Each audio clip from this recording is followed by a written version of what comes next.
এবার প্রকৃত মুমিনের পরিচয়, যে প্রকৃত মুমিন কারা, এবার মিলাই নিবেন এই আয়াতটা, পারবেন না?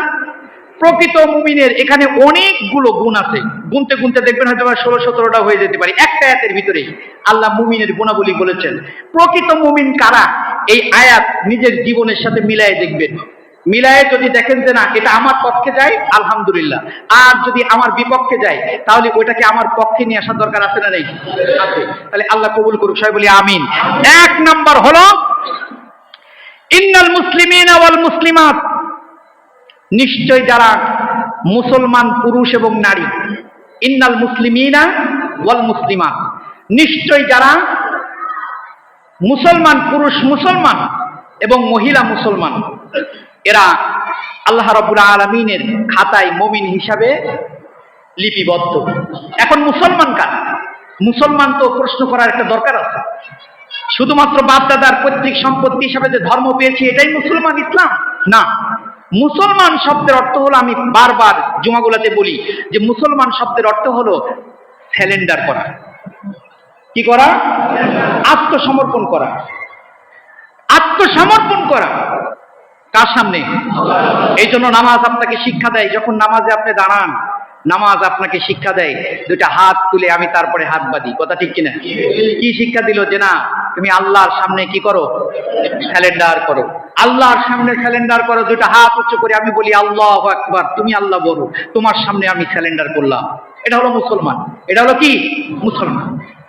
আর কোথা থেকে সে আত্মসমর্পণ করবে? তার জীবনের যত নফসিয়াত আছে, খায়েশ, খারাপ উদ্দেশ্য, খারাপ ইচ্ছা শক্তি, যা কিছু আছে সব কিছু থেকে নিজেকে বিরত রাখার নাম হলো মুসলমান। নিজেকে বিরত রাখার নাম কি? মুসলমান। রব্বুল আলামিন বলেন ইন্নাল মুসলিমিনা ওয়াল মুসলিমাত ওয়াল মুমিনিনা ওয়াল মুমিনাত ওয়াল কানিতিনা ওয়াল কানিতাত। এখানে তিনটা গুণের কথা বলা হয়েছে। এক নাম্বার হলো মুসলমান নারী পুরুষ, দুই নাম্বার হলো ইমানদার নারী পুরুষ, তিন নাম্বার হলো ইমানদার বিনয়ী নারী পুরুষ, সাদিকিনা ওয়াস সাদিকাত। চার নাম্বার হলো সত্যবাদী নারী পুরুষ, ওয়াসাবিরিনা ওয়াস সাবিরাত। পাঁচ নাম্বার হলো ধৈর্যশীল নারী পুরুষ, ওয়াল খাশিঈনা ওয়াল খাশিআত। ছয় নাম্বার হলো বিনয়ী ভয়ী যারা থাকে, সেই সমস্ত নারী পুরুষ। আল্লাহ রাব্বুল আলামিন বলেন আ'আদাল্লাহু লাহুম মাগফিরা, এদের জন্য আমি ক্ষমা ঘোষণা করে দিলাম।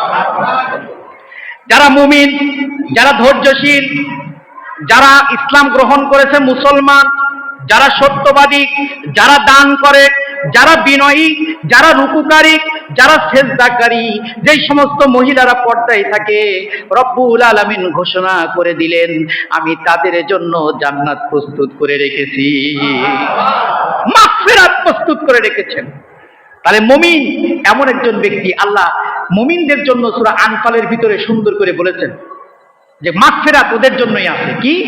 ইন্নামাল মুমিনুনা আল্লাযীনা ইযা যুকিরাল্লাহ ওয়াজিলাত কুলুবুহুম ওয়া ইযা তুলিয়াত আলাইহিম আয়াতুহু যাদাতহুম ঈমানা। তাদের ঈমান বেড়ে যায়।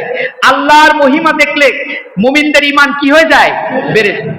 ওয়া আলা রাব্বিহিম ইয়াতাওয়াক্কালুন, আর তারা একমাত্র ভরসা করে কার উপরে?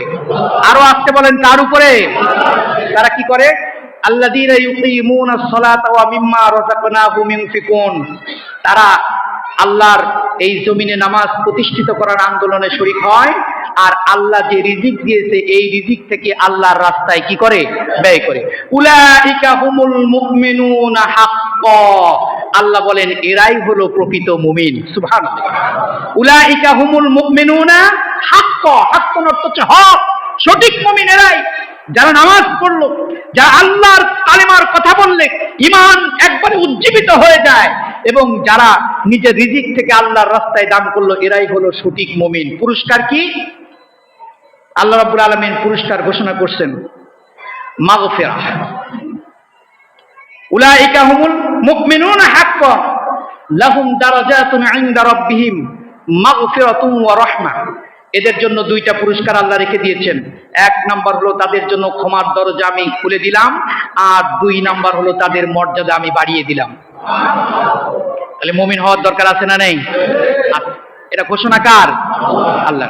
তাহলে যদি আপনি প্রকৃত মুসলমান হতে পারেন, প্রকৃত মুমিন হতে পারেন, প্রকৃত দানকারী হতে পারেন, প্রকৃত সত্যবাদী হতে পারেন, আপনার স্ত্রী যদি পর্দাশীল হতে পারে, আল্লাহ বলেন যে আল্লাহু লাহু মাগফিরাতুন ওয়া আজরুন কারীম, আমি আজরুন আযীমা, আমি তাদের জন্য সম্মানিত রিজিক এবং সম্মান, তাদের জন্য ক্ষমা ঘোষণা করে দিলাম। মুমিনদের জন্য। কাদের জন্য? মুমিনদের জন্য। এরপরে রব্বুল আলামিন বলেন আত-তাইবুনা আবিদুনাল হামিদুনাস সাইহুনার রাকিউনাস সাজিদুন।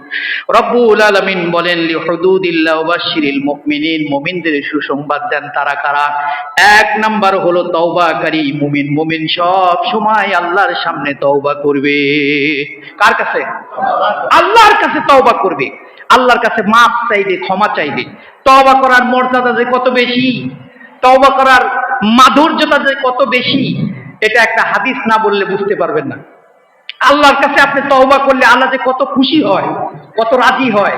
একটা হাদিস শুনুন, রাসূলুল্লাহ সাল্লাল্লাহু আলাইহি ওয়াসাল্লাম বর্ণনা করেছেন যে একজন ব্যক্তি মরুভূমির বুক দিয়ে, আমি বলেছি এর আগে হাদিসটা, একজন ব্যক্তি মরুভূমির বুক দিয়ে সামান বোঝাই করে একটা উট নিয়ে রওনা দিয়েছেন। এই উটের পিঠের উপরে তার খাবার, তার বাসস্থানের তাবু, যা কিছু দরকার সব এই উটের পিঠের উপরে, তার কাছে কিচ্ছু নাই। মরুভূমির বুক দিয়ে রওনা দিলেন। হঠাৎ করে সন্ধ্যা নেমে আসার মতো অবস্থা হয়েছে।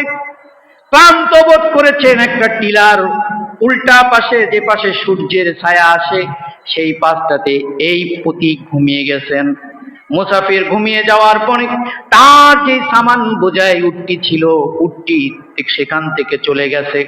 ঘুম থেকে উঠে দেখে তার সামান বোঝাই উটটি নাই। এই বেচারা খুশি হবে না টেনশনে পড়বে? কারণ মৃত্যু নিশ্চিত। মরুভূমির মাঝখানে কোনো খাবার নাই, পানি নাই, কিচ্ছু নাই। বরফাক্রান্ত হৃদয়, অত্যন্ত কষ্টে হৃদয়টা ভেঙে যায়। এই অবস্থায় ক্লান্ত ব্যক্তি আবার ঘুমিয়ে পড়লেন।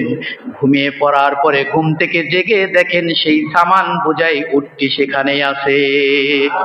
এই মানুষটা খুশি হবে না বেজার হবে? পৃথিবীতে এই মানুষটি সবচেয়ে বেশি খুশি হবে। রাসূলুল্লাহ বলেন, কোন গুনাহগার বান্দা যদি আমার মালিকের কাছে তওবা করে, ওই ব্যক্তির চাইতেও বহু গুণ আল্লাহ খুশি হয়ে যায়। তওবার পথের উপরে যদি আপনি থাকতে পারেন, তওবার পথে যদি থাকতে পারেন,